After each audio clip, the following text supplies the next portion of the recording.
Have you ever wondered if you could take your cricket to the next level from the comfort of your own living room? No gym required. Whether you're an experienced player or somebody just picking up the bat, you know that strength and fitness are game changers. And the best part, you can get this started right now at your home with very little equipment, if any. So in this video, I'm going to show you some simple and effective exercises I have used for national teams so you can kickstart your progress in your cricket journey. We'll start off with a popular exercise that's often done so wrong. So let's make sure you're getting it right. If you think about when you're playing cricket, whether you're batting, bowling, or even fielding, your body's constantly going through that upper body pressure motion. So it is key, if you want to throw harder, bowl faster, and hit harder, you need to develop that strength and power in that exact motion. But how can you do that in your own home? The push-up is by far the best way to do this, but you need to make sure you're doing it right. I see way too many people cutting the depth of their push-up short. By doing this, you're missing out on the most crucial part of the movement.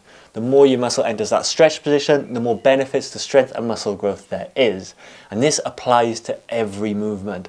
So I never want to see you doing your reps like this. If you don't have the strength to go all the way down, then do this instead. I know it might feel a little stupid at first, but you'll make 10 times more progress going to your knees and going through a full range of motion than not going to a full range of motion at all. When you start out, do 3 sets with around 2 minutes rest between each one and see how many reps you can get in each set. From there, you'll be able to progress the volume week on week. Doing good push-ups is actually very difficult, and you'll be able to challenge the majority of people for a good few months before you even consider adding any weight to it. And for that reason, push-ups are going straight to S tier. Now this next point is going to be a controversial one. A few years ago, KL Rahul realised that despite his natural talent, his game needed an extra edge, especially around the power in his game, and his ability to generate explosive shots under pressure wasn't at its best. Determined to improve, Rahul turned to strength training, with squats becoming a key part of his program. First, he focused on mastering the movement with proper form, and then gradually increased the weight. Over time, he noticed a major shift in the power and his game. Now, using the squat is the gold standard for strength development, and rightfully so. But can it be done effectively at home? There's a couple of issues with an air squat. Don't get me wrong, it's a great place to start to refine your technique if you've never trained before. But you'll soon find you can do high volumes of them, which brings me on to the first issue. You'll be doing sets that last over minutes and minutes until you get close to your failure. And even if you get there, the next progress is more minutes. And this form of high volume training is going to have zero benefit to your strength and power, which as cricket players we want to be working on. As I said, it's good for refining your technique, but that's about it. So it's a C from me. So if air squats aren't the answer, what is? Imagine you're picking up a box with 2 arms. It's a breeze because you've got the strength and stability of both arms. But take one arm away and suddenly it's a whole new challenge. So how can we use this thinking to help us with our lower body exercises? Using one-sided exercises is a great way to increase the difficulty. For your lower body, the split squat is a great place to start with it, but we can take this one step further. To start with, the split squat is amazing for developing your lower body strength and power, and is versatile by making slight tweaks to how you do it. Shorten the length of your stance and have a more upright upper body, and you make the exercise more quad dominant. Increase the length of your stance and point your chest a bit more towards the floor, and you make the exercise more glute focused. And to take it one step further, once you've got a good grasp of the split squat, doing a lunge or a reverse lunge is actually making it more challenging. You need a great control over the movement to stay stable and to also land your foot in the same place every time when stepping out. It's harder than it sounds. This exercise is great.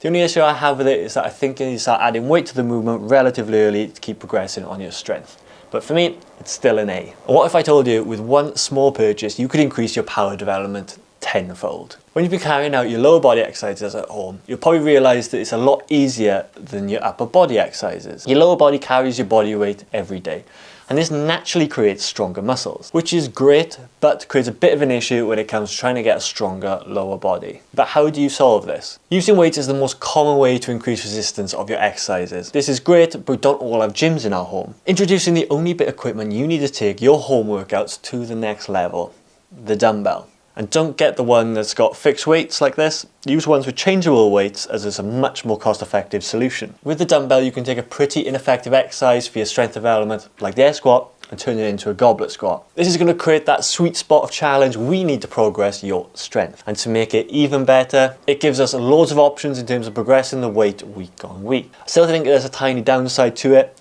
and the fact that your upper body strength is often the cause of failure as you significantly increase the weight. But it takes the air squat, which I had in a C, to an A exercise. Now that we have the dumbbell, is there a way we can get more out of our upper body exercises, which will make us even better players? Now, imagine you followed all my great advice to do with your push-ups. You can easily do sets of 15 to 20 reps, but here's the catch.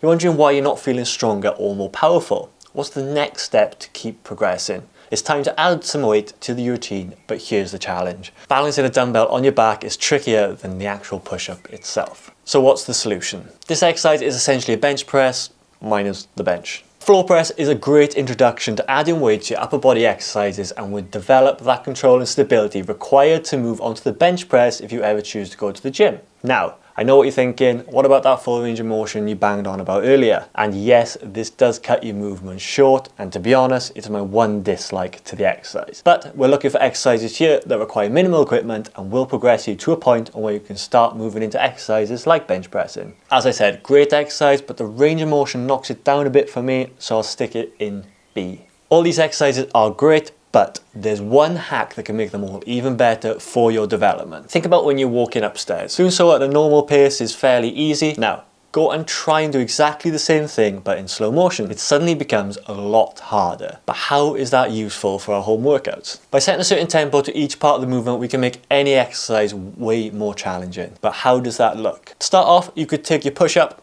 and when you're lowering yourself down to the floor, make that last for 3 seconds. So simply counting your head to 3, and by the time you hit 3, your chest should be at the floor. Then press back up normally. Trust me when I say this, this will completely change every exercise for you, and you'll reap the rewards if you add it to your workout. And once you go away and give this a go, come back here and let me know how hard you found it. If you ever want more tips like this, I'll drop a link of our free beginner's guide to our strength and conditioning for cricket players below. And you may be wondering why I left out a key area of exercises, your core. They're so crucial to elevating your cricket, I had to do a whole video on just them. And if you want to know what they all are, go and check out this video